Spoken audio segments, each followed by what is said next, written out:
I've tasked myself for 2025 to watch a movie every day, and while that certainly has allowed me to catch up on some recent releases and, of course, stay current with the new ones, I thought it would be fun to once a week check out a movie on a big anniversary that I have never seen before.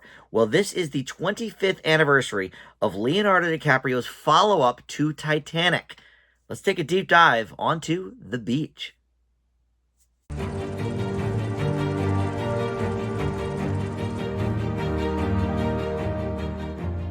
Hey guys, Dan here. This is Dan Reviews It. Welcome to my movie review for The Beach. This movie is celebrating its 25th anniversary this year. It was February 11th, in fact, that it was released back in 2000. And so just recently we had the big 25th anniversary of that. And it's a movie I've never seen before, even though I've seen most of the Leonardo DiCaprio movies, at least since Titanic. Definitely some of the earlier ones I'm still missing. Basketball Diaries and This Boy's Life, for example.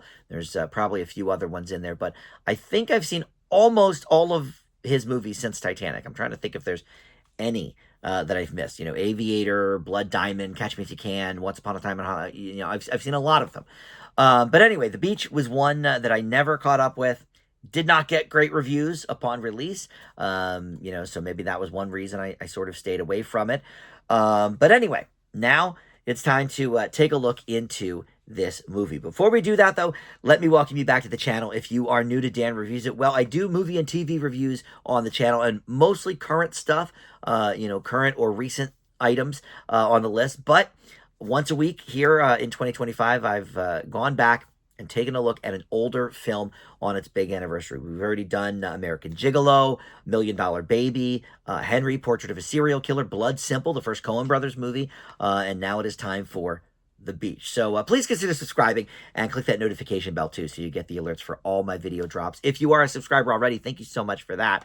Love when you guys return and check out my stuff. But either way, you could like this video, comment below with your thoughts. Would love to hear from you, and that, of course, helps the channel out as well. All right, so with these classic movie reviews, I like to take a little bit of a deeper dive into the making of the movie, some casting, what ifs, etc. So this was directed by Danny Boyle, who was definitely making a name for himself in the industry. He had already done Trainspotting and A Life Less Ordinary, both starring Ewan McGregor, which that actually factors into the casting here. But of course, later on, he would make the 28 Days movies, which there's a third one coming out, I think this summer, called 28 Years Later, and then there's a sequel to that coming out in 2026. But he also did Slumdog Millionaire, one of my all-time favorite movies. He won an Oscar for that, for Best Picture. So he directed this one as one of his early films, and it's based on a novel by Alex Garland, and then the screenplay for this was John Hodge. All of these guys have worked together either before this movie or since, but this is the only movie where all three have contributed: Danny Boyle, John Hodge, and Alex Garland. So Alex Garland has worked with Danny Boyle on some of the more recent stuff, including the 28 Days series, and I believe he wrote the one coming out this year and the one next year, and I think Danny Boyle is directing both. And then John Hodge had a hand in Trainspotting and A Life Less Ordinary. So he had worked with him already, not yet worked with Alex Garland, but because he enjoyed this book that he wrote, The Beach, so much, you know, that he bought the rights, and then the two of them kind of worked on producing this movie together. But this is the only movie where all three men are involved together. And this was made for $50 million. But the box office was almost triple that, 144 million worldwide. So not too bad. Obviously, these are not Titanic numbers. At the time, that was the number one movie of all time. But, you know, it made almost triple the budget, so a moderate hit for Fox. But speaking of Titanic being the biggest movie of all time to that point, Leo, of course, was just getting offers left and right, and he had to turn some down, and some turned him down. For example, he was in talks to do American Psycho. He ended up asking for too much money, and they said, nah, you know what, we're going to go in a different direction. And I have to say, Christian Bale, I am a little bit take or leave. I think it depends on his projects. But, I mean, I can't imagine Leonardo DiCaprio doing a better job at Patrick Bateman than Christian Bale did in American Psycho. I am trying to do that sort of what if casting in my head, and I'm just not seeing it. I love that Christian Bale performance. It's so iconic, and I don't think it would have been if DiCaprio was at the helm there. And another one he had, I guess, turned down was The Talented Mr. Ripley. I never saw that movie, so I can't really say much about that specifically. But in any event, he made 20 million for this movie. So if that's what he was asking for American Psycho, I could see why they turned it down. But if this movie's budget was 50 million, almost half of that went to Leo. 20 million went to Leonardo DiCaprio. And look, makes sense, coming off of Titanic, he certainly can pick and choose his projects, and this is the one he picked. He liked kind of, some of the themes and what it had to say politically, and it was about, somebody his age. The character in the book actually was born the same year that Leo was, so the character he's playing is right in his wheelhouse. But Ewan McGregor, who had worked with Danny Boyle on A Life Less Ordinary and Trainspotting, was, hoping that he would be in it. He was maybe Boyle's choice for the main role, this Richard role. And he was Danny Boyle's first choice, but he was not Fox's choice. The studio wanted a bigger name, and in fact, they gave a bigger budget so that he could have a bigger name. And that's what they wanted.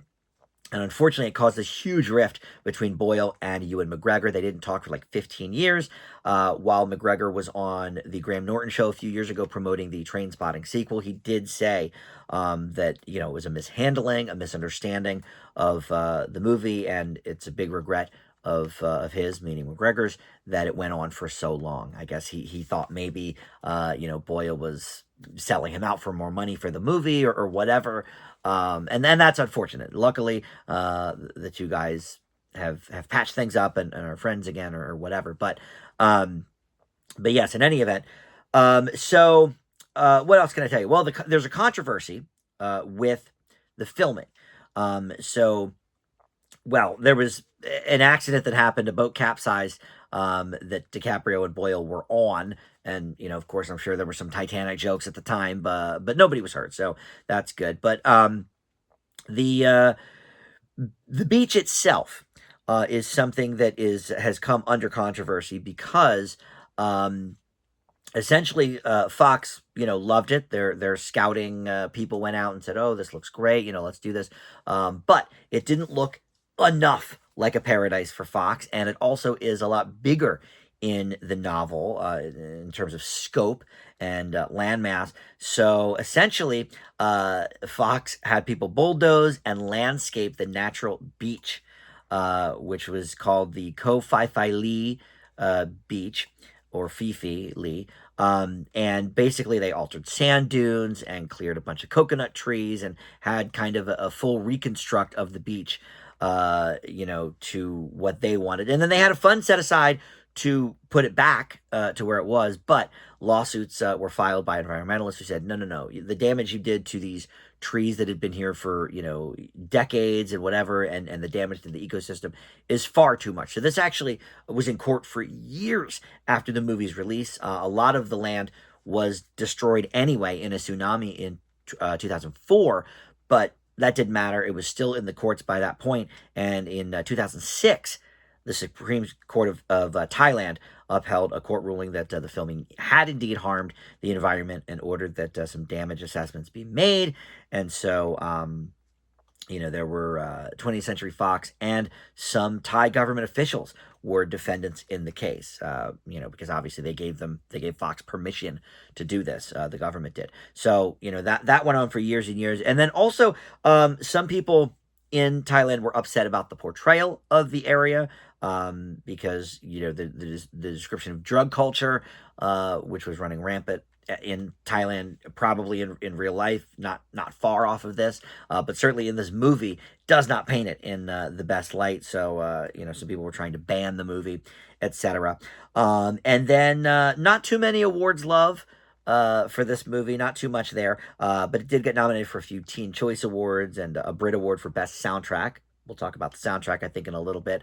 But it also got nominated for Worst Actor at the Razzies for Leonardo DiCaprio. And I have noticed something about Leo in recent years. He is still one of my favorite actors. He used to be like my all-time favorite for years and years. He was my number one go-to. Now he's still in the top 10 for sure. But I noticed something about him actually when I was doing a rewatch of Romeo and Juliet a few years ago with my old buddy Joe. We did a video on this channel for the 25th anniversary of that about 4 years ago, and I just was looking at this performance and saying, "Wow, he's doing the same thing he does as Jack Dawson on Titanic. The mannerisms are exactly the same. The way he speaks, the way he carries himself. This character is basically Jack Dawson, but in a Shakespeare play. And I felt the same while watching this movie. And I realized at that point in time, I realized, we always see DiCaprio kind of doing the same thing. Like he does well with what he does, very, very well in the, dramatic stuff. When we think of, the Tarantino things he's been in and, certainly The Aviator and some of that kind of stuff, all of the things he's won awards for, The Revenant. But he's never done really a straight ahead comedy. Yes, there are comedic elements to The Wolf of Wall Street, mostly though from Jonah Hill's character. Some comedic elements a little bit in Catch Me If You Can, I guess. And Don't Look Up, certainly kind of a comedy, a satirical comedy. But again, not from DiCaprio. It's everybody sort of around him. Jennifer Lawrence had some funny moments and some of the other cast members, but not really him. And look, that's fine. Daniel Day-Lewis certainly doesn't do screwball comedies, and the two of them were together in Gangs of New York. But again, DiCaprio was, doing his thing. And I think there's a reason he works a lot with Scorsese and Tarantino, because they know how to get the DiCaprio, from the page onto the screen. But I do think he's a little bit limited in his range. And I've noticed this now on a few different occasions, and The Beach is no exception. Is it Razzie worthy? I don't know. But I think they felt probably coming off of the biggest movie of all time to that point.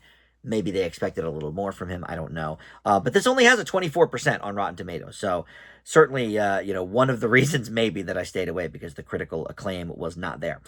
So briefly, let's talk about the plot, and then I'll get to a quick review.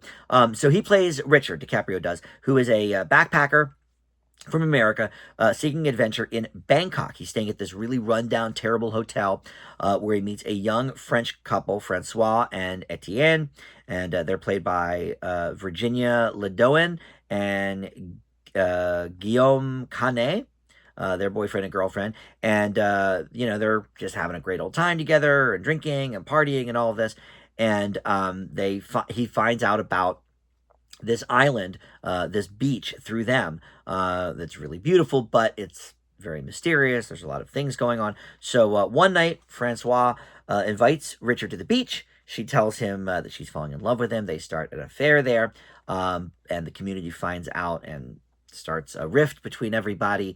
But in any event, Richard is accompanying some people to the beach, and they meet some people and some things happen, and it's a mystery, and there's definitely a lot of drugs going on and a lot of crime going on, and he's sort of caught in the middle of it. We have Tilda Swinton here in a very early role as well as the leader of the beach community, and yeah, lots going on here, but I think, and this probably reads better on the page than it did viewing it on the screen, because there's just too much going on. Is this, a mystery? Is this a thriller? Is this a romance? Is this, a heavy drama? Is it a political movie? There's a lot that this movie is throwing at you, and I'm not sure it does any of it particularly well. Even Tilda Swinton, and of course, we've known to love her and talk about a chameleon in her roles. I didn't see Tilda Swinton in this role. I just saw this person who was running the beach, although I've never seen Swinton in such an early role, so I don't know that I would have known right away. But she, of course, has a very unique look, and it was on display here. But even in that early role, you could tell, okay, this woman has some potential. This woman has something, because she's really giving it her all in a pretty awful script. I will say. And then there's the soundtrack that I told you I'd get back to. So the soundtrack, number one, it dates the movie incredibly. I mean, this movie is very, very late 99, early 2000s in terms of like techno music. The soundtrack includes, let's see, Moby, New Order, William Orbit, um, Faithless, Uncle, Orbital. These are like the top sort of drum and bass EDM bands of the moment, and all very very loud, very pulse pounding, very in your face. Definitely, I think what Danny Boyle wanted, but I think at times the music is so overpowering. Not only did it date the movie for me and say, just stamp it with 2000 all over the place, but it was very, very distracting. There were scenes. Now, granted, when there's a scene where they're actually like at a club or something, okay, it makes sense. But there's scenes where they're like running or something, and you'll hear this really big track from Orbital or something, just with the pounding bass and all of that. And it's like, okay, I got it, cool. But then if they say something to each other, I'm like, no, miss that. There, I can't hear because of the loud, beats. And maybe that was Danny Boyle's point. I'm not sure, but I think as good as the soundtrack is, and I think, do I have it on my shelf here? I think I do. I do have the Beach soundtrack here on CD, and yeah, I don't know that I've ever actually listened to it all the way through, but I've certainly heard a few songs on it. But yes, the beauty of doing these videos in my basement, I can just sort of pull things if if I see them around. I do the videos right in front of my soundtracks, so sometimes I have access to that. But anyway, but yeah, soundtrack is good, but I think in moments it is way too overpowering, and I think it really, really dates this movie. It just earmarks it with like that, late 90s, early 2000s, beat culture, EDM kind of sound. So look, overall, this is not a good movie. But I am glad I watched it. There's a few holes, like I said, in my DiCaprio filmography viewing, and this was one of them. So nice to see it on its 25th anniversary. This is not available as of this recording for streaming. So you'll have to find it either on DVD, or you can, of course, rent it from Amazon or Apple or wherever you rent your movies from. You can rent it for probably $4 or whatever and check it out if you so desire. Don't really recommend it, but it's worth watching if you are a completist and want to check out all of DiCaprio's performances, and of course, a bit historical, being the one after Titanic. I leave The Beach with a D plus. Definitely way too much going on, but like I said, feel free to check it out, and check out my other classic movie reviews. They are in a playlist on the homepage, and I will continue to update that every week when we have new ones. I think next week is Shampoo with Warren Beatty. Had never seen that one, so we'll talk a little bit more in depth with that next time. All right, thank you so much for watching Dave Reviews It. I'll see you then. Bye.